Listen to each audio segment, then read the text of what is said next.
ایران جنگ کے بعد سے بار بار یہ الزام لگ رہا ہے کہ صدر ٹرمپ نے یہ جنگ ایپسٹین فائل سے توجہ ہٹانے کے لیے شروع کی ہے۔ 28 فروری کو ایران جنگ شروع ہوئی اور اس سے پہلے امریکہ اور پورے مغرب کے میڈیا اور سوشل میڈیا پر چرچا تھا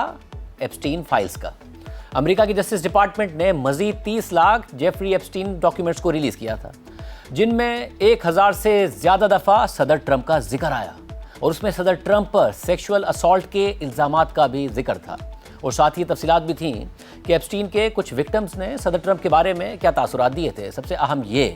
کہ ان ڈاکیومنٹس میں ایک لسٹ تھی جو پچھلے سال امریکہ کی FBI نے تیار کی تھی، اور اس لسٹ میں صدر ٹرمپ پر انویریفائڈ اسالٹ ایلیگیشنز کی تفصیلات تھیں۔ اس کے علاوہ ان ڈاکیومنٹس میں FBI کے وہ نوٹس بھی شامل تھے جس میں خاتون نے ٹرمپ پر الزام لگاتے ہوئے یہ کیس کیا تھا کہ صدر ٹرمپ نے اسے اس وقت ریپ کا نشانہ بنایا کہ جب وہ 13 برس کی تھیں۔ اس کے علاوہ ان ڈاکیومنٹس میں ایپسٹین کی ایک وکٹم کا انٹرویو بھی شامل تھا جس نے یہ بتایا تھا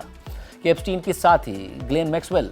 نے اسے ٹرمپ کے سامنے پیش کیا تھا، مگر خاتون نے فیڈرل انویسٹیگیٹرز کو بتایا کہ اس کے اور صدر ٹرمپ کے درمیان اس کے بعد کچھ نہیں ہوا تھا۔ صدر ٹرمپ شروع سے ہی اپنے اوپر لگائے گئے الزامات کو جھوٹا قرار دیتے آئے ہیں، مگر اس کے باوجود ٹرمپ صدر بننے کے بعد ایپسٹین فائلز کو ریلیز کرنے میں مسلسل ہچکچاہٹ کا مظاہرہ کر رہے تھے۔ حالانکہ انہوں نے اپنی الیکشن کیمپین میں ان فائلز کو ریلیز کرنے کا وعدہ کیا تھا، پھر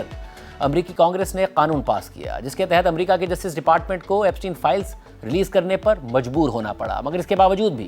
تمام ڈاکیومنٹس ریلیز نہیں کیے گئے۔ CNN کے مطابق جاری کیے گئے نئے ڈاکیومنٹس مزید واضح کرتے ہیں کہ ٹرمپ اور ایپسٹین کی دوستی دہائیوں پر محیط تھی۔ ایپسٹین تو 2019 میں امریکی جیل میں انتہائی مشکوک انداز میں خودکشی کے نتیجے میں مر گیا، مگر اس کی ساتھی گلین میکسویل اب بھی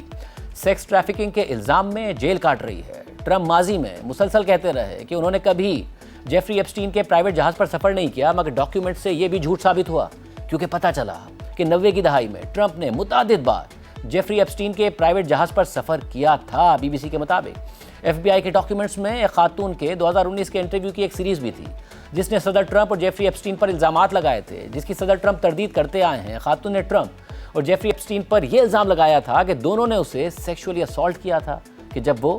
13 اور 15 سال کی تھی۔ وائٹ ہاؤس نے الزامات کو مکمل طور پر بے بنیاد قرار دیا، مگر بین الاقوامی میڈیا اور سوشل میڈیا پر ہیڈ لائنز انہی خبروں کی تھیں۔ ایپسٹین فائل سے متعلق نئے ڈاکیومنٹ سامنے آنے کے بعد یہ سوال بھی شدت سے اٹھ رہا تھا کہ کیا جیفری ایپسٹین اسرائیلی ایجنٹ تھا۔ الجزیرہ کے مطابق اکتوبر 2020 کے FBI کے لاس اینجلس فیلڈ آفس کے میمو میں کہا گیا کہ ایک سورس کا خیال ہے کہ جیفری ایپسٹین ایک موساد ایجنٹ تھا۔ ڈاکیومنٹ کے مطابق اسرائیلی ایجنسی کی طرف سے جیفری ایپسٹین کو ایک جاسوس کے طور پر ٹرین کیا گیا تھا، جبکہ اس کے امریکی ایجنسیوں اور دیگر اتحادیوں کے ساتھ بھی تعلقات تھے۔ جبکہ جیفری ایپسٹین کی ای میل سے یہ بھی واضح ہوتا ہے کہ اس کے سابق اسرائیلی وزیر اعظم اور اسرائیلی انٹیلیجنس کے معاون سے بھی رابطے تھے۔ ایران جنگ سے پہلے میڈیا اور سوشل میڈیا میں یہ ساری بحث ہو رہی تھی، مگر اب ہر طرف بات ہو رہی ہے ایران جنگ کی، تیل اور گیس کی قیمتوں کی، امریکہ اور اسرائیل کی ایران پر حملوں کی اور پھر ایران کے جوابی حملوں کی۔ الجزیرہ کی تحقیق کے مطابق گوگل ٹرینڈز کا ڈیٹا یہ بتاتا ہے کہ ایران جنگ کے بعد جیفری ایپسٹین سے متعلق گوگل سرچز اپنے پیک سے تیزی سے بہت نیچے گر گئیں اور اسٹیٹسٹیکل ڈیڈ زون میں چلی گئیں، جبکہ ایران کے حوالے سے گوگل سرچز ایپسٹین سے بہت آگے نکل گئیں اور ریشو ہو گیا 11:1، یعنی ایران جنگ کے بعد اگر 11 افراد گوگل پر ایران کو سرچ کر رہے ہیں تو ایک ایپسٹین کو سرچ کر رہا ہے۔ یہ وہی وقت تھا کہ جب ایک خاتون نے الزام لگایا تھا کہ صدر ٹرمپ اور ایپسٹین نے اسے 13 اور 15 سال کی عمر میں سیکشولی اسالٹ کیا تھا، مگر ایران جنگ کی وجہ سے میڈیا اور سوشل میڈیا پر لوگوں کا انٹرسٹ اس خبر میں اتنا نہیں رہا جتنا جنگ سے پہلے تھا۔ ڈیٹا فار پروگریس کے ایک پول کے مطابق 52% لائکلی ووٹرز کا خیال ہے کہ ٹرمپ کی طرف سے ایران جنگ شروع کرنے میں کہیں نہ کہیں ایپسٹین اسکینڈل کا بھی کردار تھا تاکہ لوگوں کی توجہ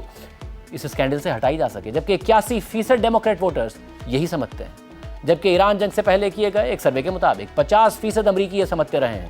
کہ صدر ٹرمپ پر جیفری ایپسٹین کے حوالے سے لگائے گئے الزامات درست ہو سکتے ہیں۔ اس کے علاوہ بھی ایران جنگ سے پہلے صدر ٹرمپ کی اپروول ریٹنگ کم ترین سطح پر پہنچ چکی تھی، اس لیے ایران جنگ کی ٹائمنگ پر سوال اٹھ رہا ہے۔